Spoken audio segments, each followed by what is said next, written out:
metode untuk kelompok kecil. Anaknya 10 berarti metode untuk 2 atau 3 kelompok kecil. Anaknya 32 berarti untuk kelas besar. Itu masing-masing punya metode sendiri. Jadi kualitas pembelajaran sangat tidak bergantung dengan jumlah siswa. Nah, kemudian dimotivasi. Motivasi guru mengajar juga tidak boleh bergantung dari jumlah siswa. Guru adalah orang dewasa yang selesai dengan dirinya. Motivasi kita, kebagusan kita itu harus ajak. Mau bagaimanapun lingkungan di sekitar kita. Kelas yang nggak punya sumber belajar, kelas yang ternyata mungkin media pembelajaran kurang, itu sudah harus ada di kepala guru bagaimana mengaturnya. Pembelajaran tetap harus sekualitas standar nasional. Tidak bergantung pada apakah anaknya 1, 5, 10, atau 32. Ya. Nah, jadi Ibu Bapak ada beberapa metode pembelajaran yang saya rasa bisa Ibu Bapak telusuri. Sekarang it's on the click away ya. Dengan satu klik itu bisa ketemu di Android kan. Saya mau ngajar membaca, mana ya Bapak tadi? Saya mau melatih membaca, metode drill. Drill artinya latih. Misalnya kita kayak naik sepeda, ini anak belajar naik sepeda. Berarti metodenya adalah drill ya. Latihan terus gitu. Nggak ada lagi yang lain. Kita tidak melakukan pembelajaran apa yang dimaksud dengan sepeda. Apa saja komponen sepeda? Nggak di situ letaknya. Berapakah diameter roda sepeda? Adakah perbedaan jari-jari sepeda, roda sepeda depan dengan belakang? Kita nggak minta itu. Yang kita kejar adalah anak lancar sampai natural. Natural itu artinya sudah berjalan tanpa dipikir, naik sepeda udah lancar. Nggak mikir lagi ini lagi kiri apa kanan ya yang dayung. Nggak mikir lagi, nggak sempat mikir lagi karena dia sudah terbiasa tanpa disadari. Itu natural. Jadi kalau kita melakukan pembelajaran yang tujuannya anak membaca lancar, sudah pasti metodenya itu salah satunya adalah drill. Terus membaca. Namun begitu Ibu dan Bapak, dalam proses drill ini harus kita kelola. Harus kelola siswa kita, murid kita. Kalau murid kita minta drill satu-satu maju ke depan, harus sudah ada ketentuan peran dari anak-anak yang menunggu di kelompoknya. Ini salah satu yang harus kita pastikan bahwa setiap murid tahu perannya. Ketika anak belajar individu, dia tahu apa yang harus dilakukan.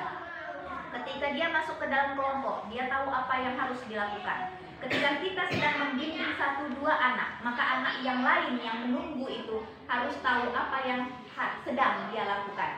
Jadi kita menghindari anak idle, menunggu tanpa tahu ini mau ngapain. Itu sangat dilarang. Itu tidak boleh terjadi di kelas. Tidak boleh ada anak di sisi sana ketika kita mendampingi anak lain. Anak itu dia nggak tahu dia ini sedang apa. Ini saya harus bagaimana. Itu yang tidak boleh. Jadi ketika kita dalam proses drill, misalnya anak kita pastikan kita panggil dia ke depan, anak yang lain sedang berkegiatan. Metode drill ini bisa Ibu pasangkan dengan macam-macam. Bisa dengan tutor sebaya, membaca bersama berpasangan 2-2 orang. Satu membaca, yang lain menyimak, melakukan koreksi, yang kemudian bergiliran berdua. Jadi anak itu sedang ada berkegiatan ketika ibu bapak mungkin membutuhkan memanggil anak ke depan satu-satu. Ya, tetap kita di dalam kelompok, di dalam drill ini tetap setiap anak tahu perannya, setiap anak tahu dia sedang melakukan apa. Begitu ya, ibu bapak ya. Jadi ingat itu prinsip utama dalam mengelola kelas. Setiap anak harus tahu perannya. Nah, kemudian ibu dan bapak hindari mengkonfirmasi di awal. Yang dimaksud dengan ini adalah ini. Itu cukup 5 menit pembelajaran di kelas, kita bisa pulang. Sudah selesai urusan kan?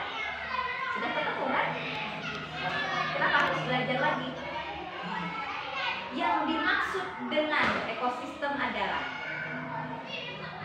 yang dimaksud dengan hujan adalah, selesai kan pembelajaran, berarti kita sudah boleh pulang. ya. Tetapi ketika besok ujian, anak akan menghafal. Yang dimaksud dengan hujan adalah ya, ekosistem adalah, yang dimaksud ekosistem adalah dia akan menghafal karena kita memberinya seperti menuang air ke dalam gelas. Yang kita maksudkan dalam pembelajaran adalah menghubungkan pengetahuan baru dengan apa yang harus diterapkan.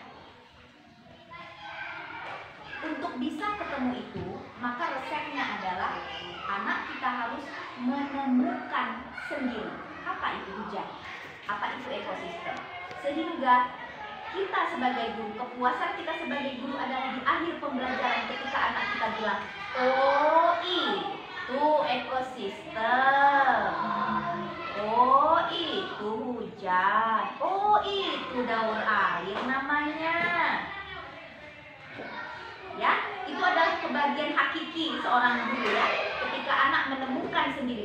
Oh, jadi selama ini saya lihat hujan dari sini datangnya rupanya. Karena itu kita jadi menghargai proses bagaimana air sampai ke rumah kita. Kalau daurnya seperti itu, berarti saya harus menjaga setiap alur daur itu. Selama ini buang aja sampah ke got, nggak apa-apa lah. Selama ini kalau ada minyak, ada apa, buang aja ke got. Ternyata itu menyumbat entah gimana. Ternyata itu mengganggu tanah yang menyerap air dan sebagainya. Ya, jadi kita, Ibu dan Bapak, education is all about connecting the dots. Pendidikan ini tidak bermakna apabila satu pengetahuan tidak ada hubungannya. Ibu Bapak belajar bahasa Inggris sudah berapa lama? Masa SMP belajar kan? Masa SMP belajar bahasa Inggris sampai sekarang udah bisa bahasa Inggris? Ya, karena kita tidak membuat dia terkoneksi dengan kehidupan kita sehari-hari. Jadi Ibu dan Bapak, di kelas lah kita Ibu dan Bapak. Ketika kita menanam benih itu, maka itu akan dipanen oleh anak kita di luar sana. Ya, jadi kita yang harus memastikan bahwa materi ajar kita di kelas itu adalah materi ajar yang benar-benar bisa diterapkan oleh anak kita. Bukannya tidak mendapatkan anak kita globalisasi di kehidupannya sehari-hari, tapi dia tidak mungkin belum paham bahwa oh itu globalisasi. Ya, jadi yang kita lakukan adalah memberi pengetahuan dan wawasan baru yang menguatkan pengalamannya, sehingga dia bisa cukup hebat, cukup kuat untuk menghadapi masa depannya dengan pengetahuan baru yang diterapkan di dalam pengalaman sehari-hari. Ya, jadi itu Ibu dan Bapak dua hal yang mungkin kita bicarakan hari ini. Yang pertama itu adalah menghindari konfirmasi di awal. Ajak anak untuk menemukan sendiri sehingga kepuasan batin kita sebagai guru pun ketemu. Yang kedua, pastikan setiap anak tahu perannya. Begitu ya, Ibu dan Bapak. Terima kasih banyak untuk sesi kita hari ini, diskusi kita hari ini. Semoga bermanfaat. Ada yang mau ditanyakan? Sedikit ya. Dalam pembelajaran yang waktu di awal tadi saya sudah merasakan tadi Ibu, berarti Ibu jangan kita kasih dulu judul atau tema hari ini biar dia menemukan sendiri. Kita bayang-bayang berarti global tadi ini kita suruh cari sendiri, baru kita buat satu tema kalau udah dia temukan sendiri ya. Jangan langsung kita kasih tahu dulu ya. Yang pertama tadi di awal tadi memang saya niatnya udah seperti itu, tapi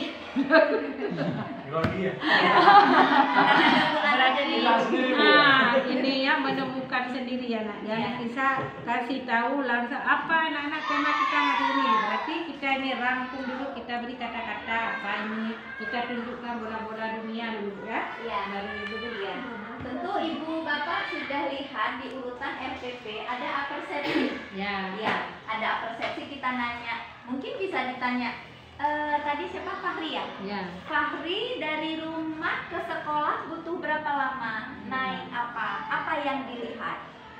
Jadi Ya, Jadi kita yang pintar-pintarnya guru menemukan apa yang dilihat anak di rumahnya atau di sepanjang jalan berkaitan dengan materi pembelajaran kita hari ini. Gak ketemu di Fahri, tanya di Susi, tanya sampai ketemu apa kehidupan sehari-hari anak yang akan berkaitan dengan apa yang kita bicarakan hari ini.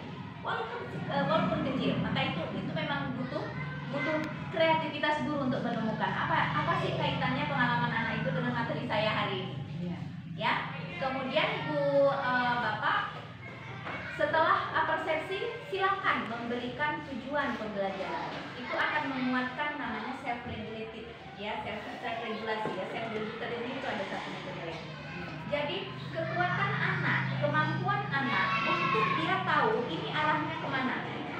Maka kita harus membantu anak kita untuk menyampaikan tujuan pembelajaran hari ini. Dan apa yang ibu bapak harapkan dia capai di akhir pembelajaran. Tidak perlu kita menyebutkan kalimat sejelas-jelasnya dari LPP, apalagi menampangkan LPP di depan, itu tidak dibutuhkan. Kita cukup bilang bahwa ibu harapkan, bapak harapkan nanti sebelum pulang kalian sudah tahu apa itu globalisasi, apa manfaatnya, dan bagaimana menghindari dampak buruk globalisasi. Ya, jadi kita tujuannya jelas.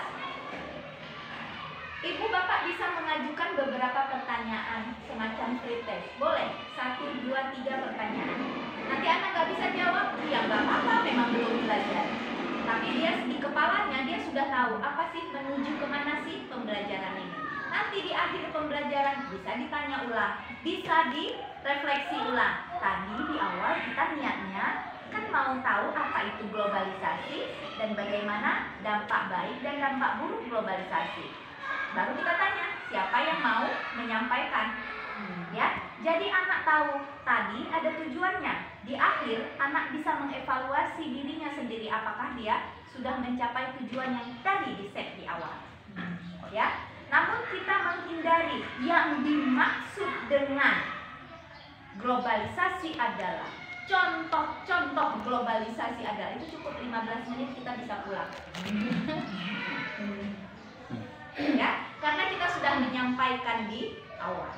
Jadi inti dari pengetahuan yang terkoneksi itu resepnya cuma satu, ibu dan bapak.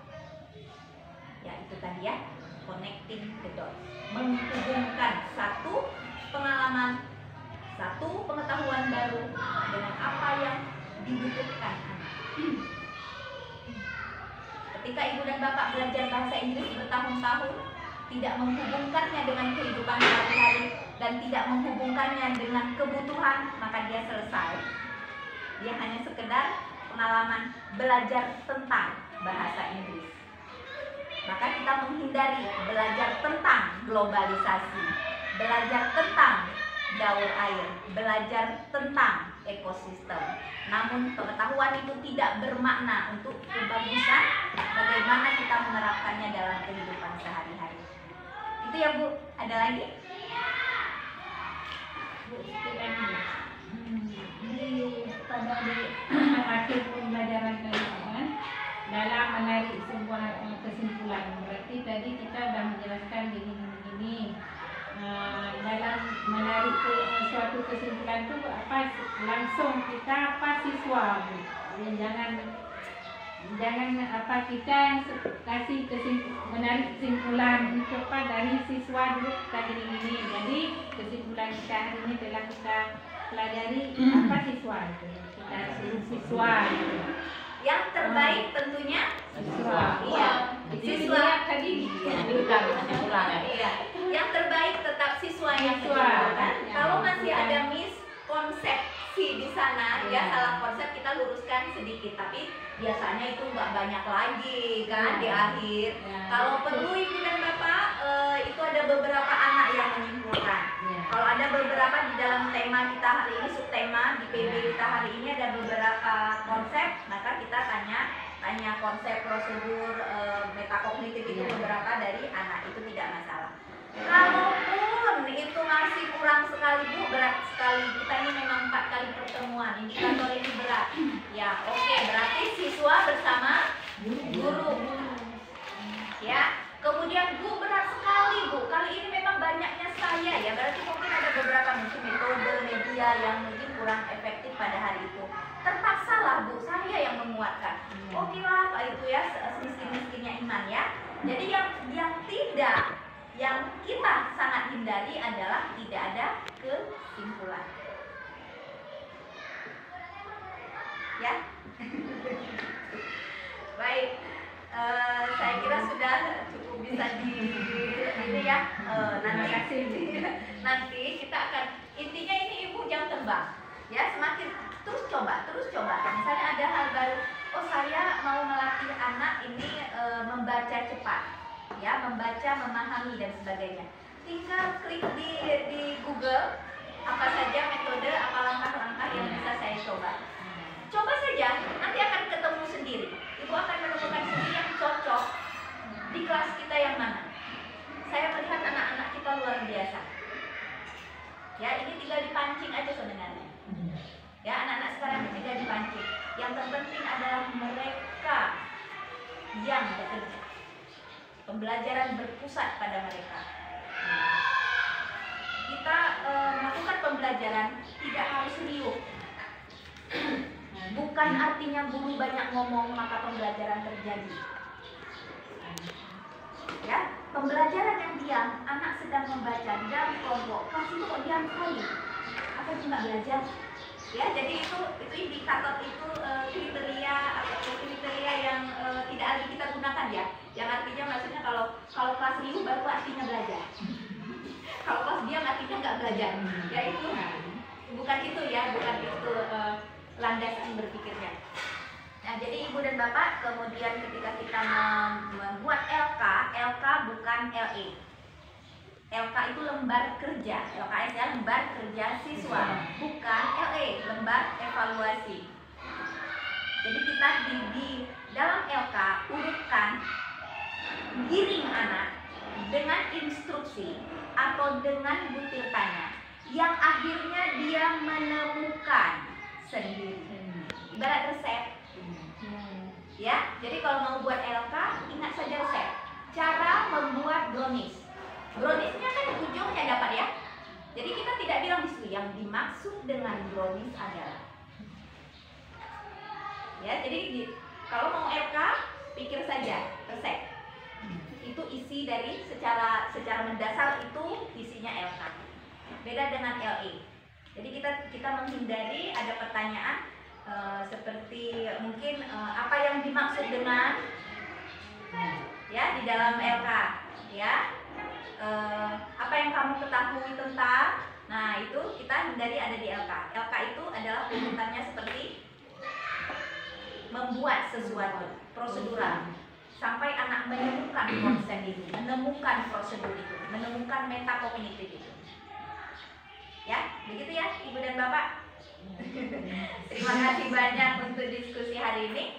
Nanti kita akan ada sesuai dengan RPL. Saya rasa kita tinggal satu kegiatan ya. Nanti kita akan lanjutkan. Kita tunggu informasi dari LPMP terkait dengan bagaimana tidak lanjut dari kegiatan kita yang sudah 2 bulan ya. Akhirnya ya, sudah 2 bulan. Semoga bermanfaat Ibu dan Bapak. Saya bersama Bapak Pengawas di sini. Di luar dari kegiatan ini pun kita akan terus berkomunikasi. Semoga terus bisa kita saling berkolaborasi ya untuk meningkatkan kualitas pembelajaran kita di kelas. Demikian saya akhiri. Apabila ada lagi, ya cukup jelas ya. Jadi nggak perlu tahu, bukan nggak perlu tahu banyak ya, perlu tahu banyak. Tapi maksud saya tahu sedikit terapkan, dia akan jadi banyak. Ya, jadi kita tidak menunggu jadi profesor dulu baru kita menerapkan sesuatu ya. Jadi kita apa saja yang kita ketahui hari ini langsung diterapkan di kelas, dia akan berkembang insyaallah. Demikian Ibu dan Bapak. Berarti intinya kita harus belajar mengajar sesuai RPP, ya kan Bu? Terus kalau yang matematik dia RPP-nya berdiri sendiri ya Bu? Kayak mana tuh?